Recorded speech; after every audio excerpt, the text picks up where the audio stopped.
Marami pa akong dadalhin sa liwanag. Isa na dito ay yung kay Henry Alcantara, ang DPWH boys. Ang sinasabi nilang halaga sa ICI ay 21 billion.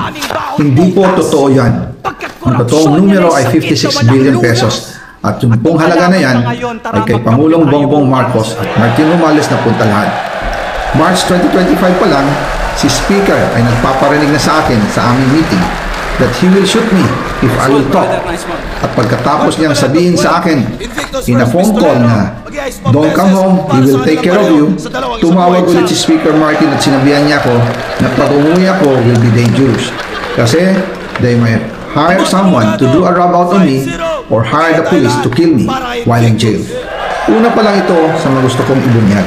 Ilalabas ko po ang buong detalye sa darating na mga araw. Kaunting pasensya pa po. Sana po ay hindi nila ako mapatay bago ko mailabas ang lahat.